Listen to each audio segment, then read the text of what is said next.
Alright, so if you've been following along, you'll notice that a lot more has been done since the last time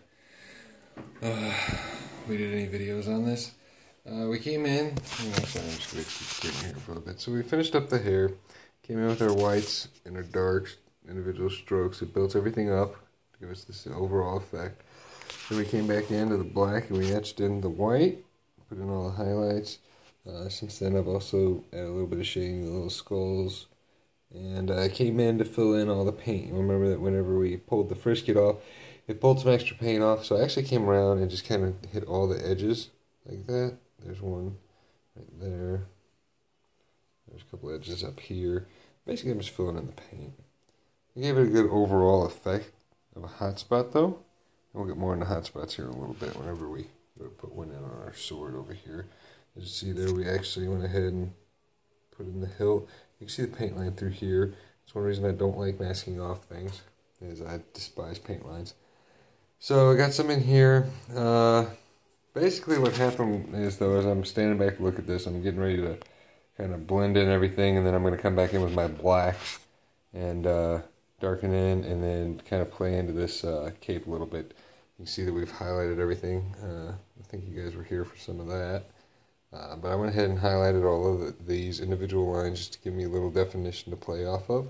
I can actually come in here and do individual brush strokes just like you would on leather, but more like hair because it's a leathery cloak. And so we can do stripes and kind of give it a really ultra-realistic effect. But the overall thing is that I noticed that her stuff is this flare that we're going to have build off of her is going to be blue to contrast against the background that's red.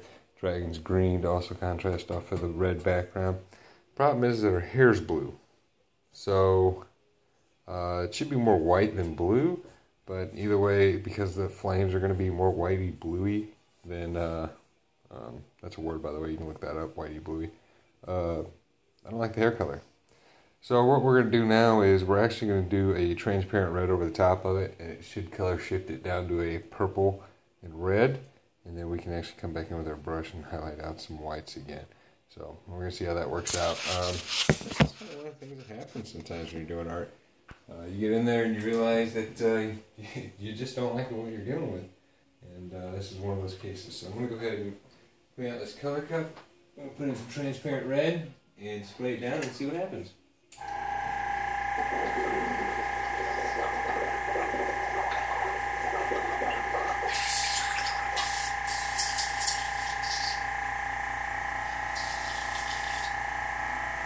So, for the color theorist in the audience, this should be a pretty interesting moment, as clearly blue and red should make purple, but let's see if that holds true. It's been my experience to never assume anything with these colors. It's an assumption you might want to continue to carry with you. Just going to kind of clean up my desk area a little bit. So the main thing we're going to be worried about is getting the red overspray onto her. Anywhere else outside of her skin tone, I'm not really too worried about. It'll play in our favor eventually, like I've been talking about. And so let's see what happens.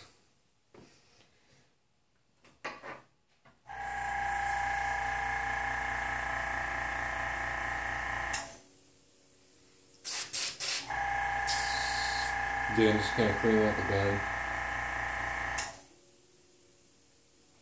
Not going to do any good to be shooting the blues or whites we've been using if we're shooting for red. That's a little bit of water in my cup. I'm actually just going to put this back up to my ribbon bottle right now.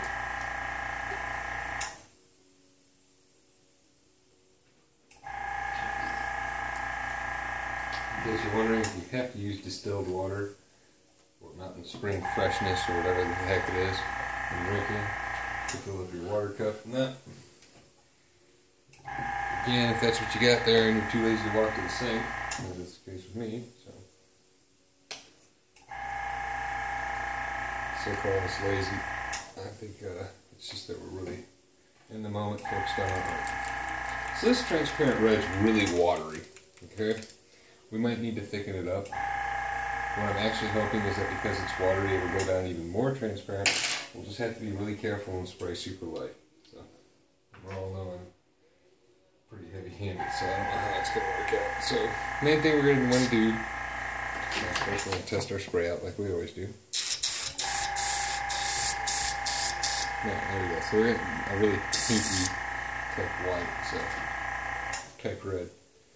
So the main thing we're going to want to do, of course, is going to be protect your face. That skin tone is going to be really difficult to maintain, and because we have these blue strands of hair that look really cool, we're going to want to keep those, but we're going to have to go back in and make them white. So let's zoom in here just so we can kind of see what's going on. Alright, so first things first, let's get our head covered. If our face isn't covered, and the rest of it's really not going to matter, because we're going to spend the rest of the night fixing that.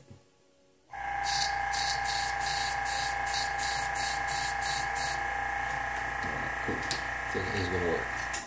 I'm going to kind of come in with a larger shield on my face. So.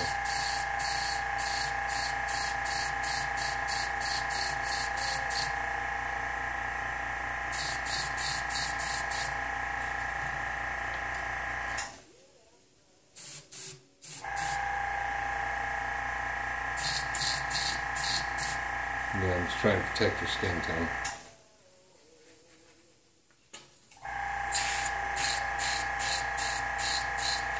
And we're going to want to take it nice and light.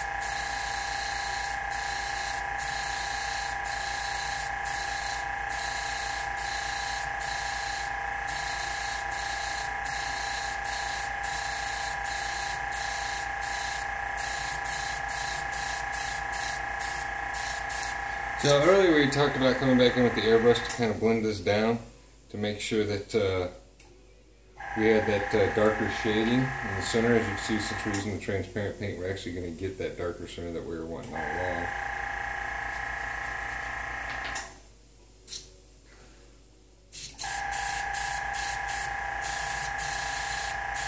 And then also, like we talked about, we need to follow the shapes.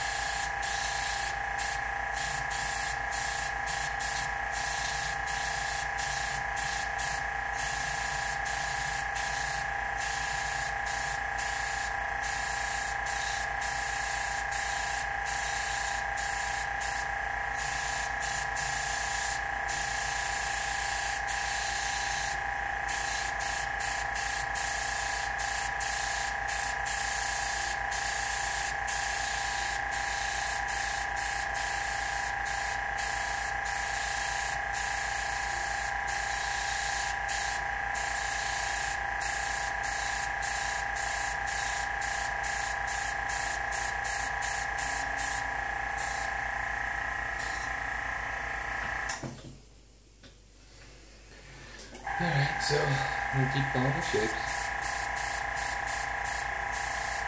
And, again, we can't stop all the overspray, so what we're doing is we're just making sure that we protect her face. So that's why you notice I'm spraying away from all my skin tone. I'm still kind of getting my skin tone, so I don't want to grab a shield now. Just kind of give me something to work with here.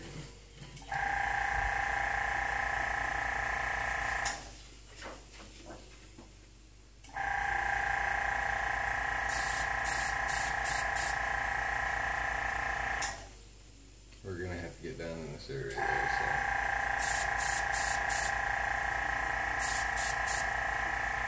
There we go. It's going to get right kind of forward here.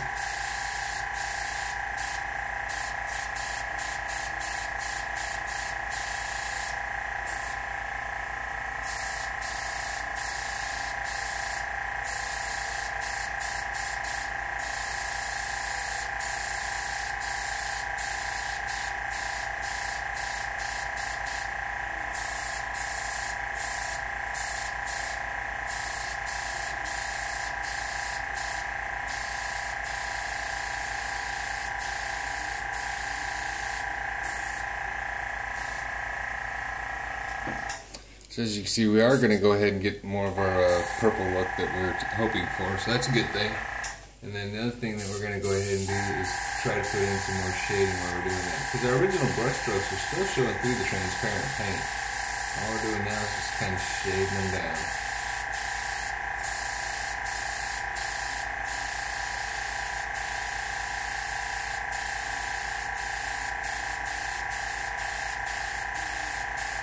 And like I mentioned earlier, nothing actually stops us from coming back in and repainting the strokes that we made earlier with our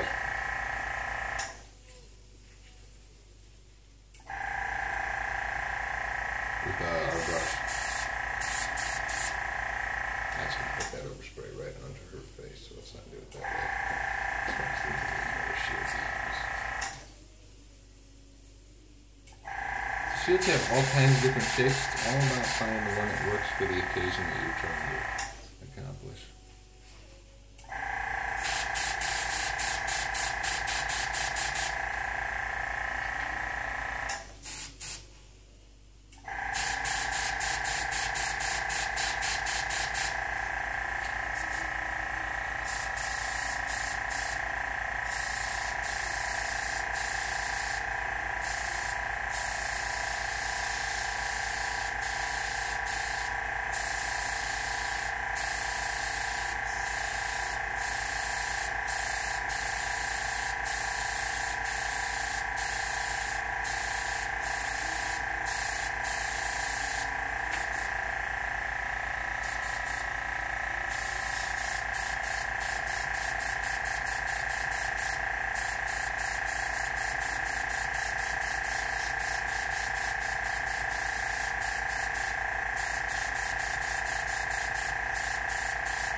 Alrighty.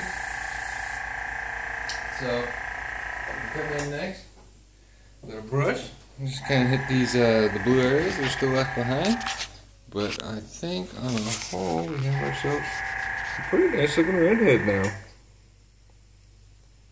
So we'll come in and we're going to brush a little bit. And that should be it. I'm pretty happy with that hair. I'm a lot happier with that now that the contrast with her scene and with this. And that black is going to provide us enough separation, especially with the blue, that's going to maintain that contrast. And really, that's what comes down to it. A lot of dynamic components go into an art piece that make it kind of pop out, stand out. But I really want you to take time to see how much more detailed and real, quote-unquote realistic, for lack of a better term, that this picture, that the hair now looks like because we did go back over what we had there with the airbrush. Now we could have done that with any of the blue hues that we put into it, and we still would have had a very similar effect to that. So let's go ahead and get the brush going. The reason I'm saying let's go ahead and get the brush going is because I'm actually going to get this brush right into my color cup that I was using for red paint, and go from there. All right. In the meantime, I'm also going to try to figure out how to get blue paint on my paintbrush. That's weird. Alright. Most of the time. I'm just going to get this right into the color cup of red paint. Just gonna come in here to brush out these highlights first. Kind of wet. That's okay.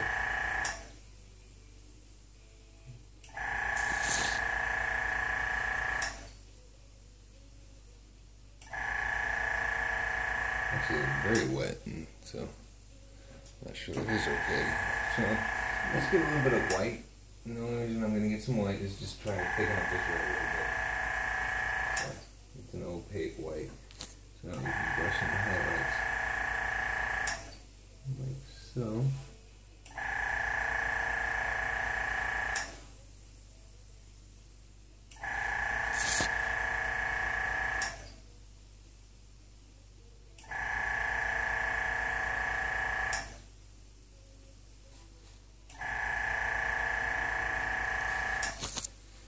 We're just going to brush in some highlights for it. And if you've been watching this, you've seen this happen before, so you kind of know the drill at this point. Also, strands are highlighted for it.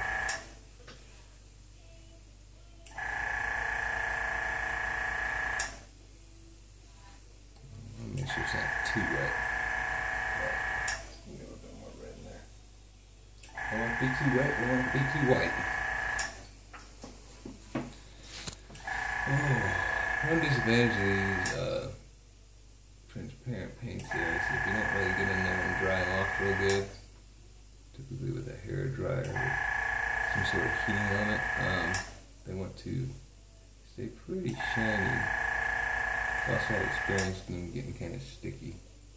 This one's not too sticky, but just kind of be aware of it.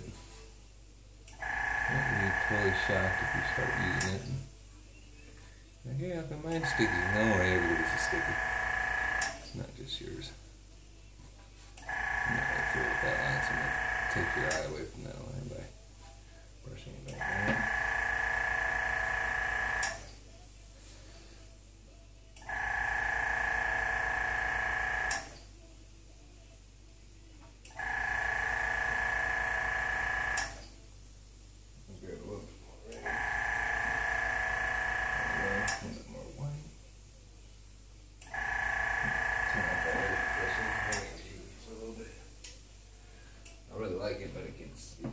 It can get a little warm. Should probably use it to dry my transparent paints.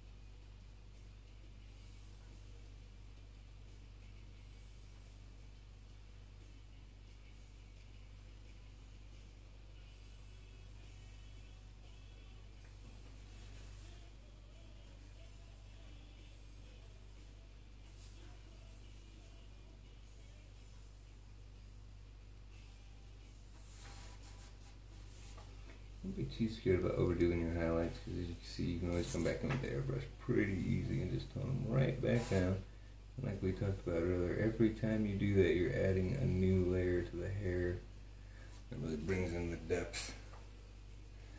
Don't want to get carried away here, but I think we're about got this. We're going to need it to be.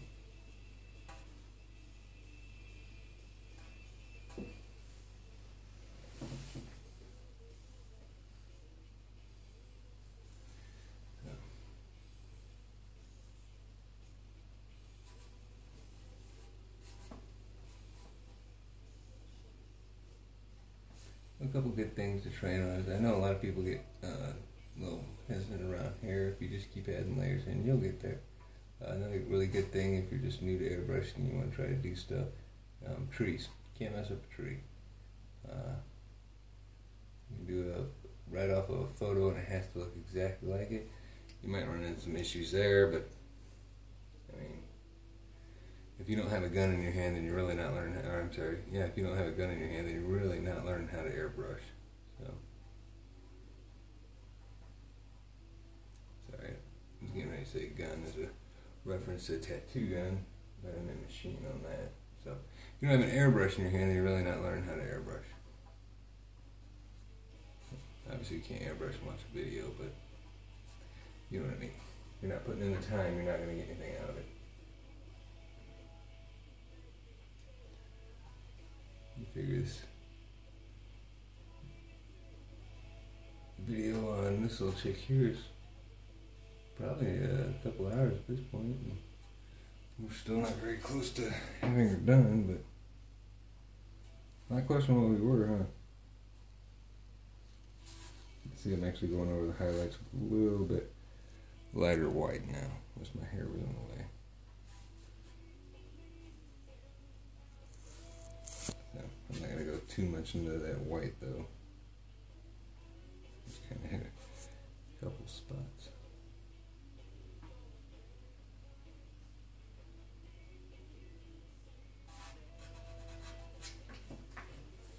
Alrighty, I think that'll about do it for her on her hair. So, I mean, again, thank you. If you have any questions, just let me know. And then when we come back, we'll be blending everything else in. And moving on with the rest of the tank. And then into the rest of the bike.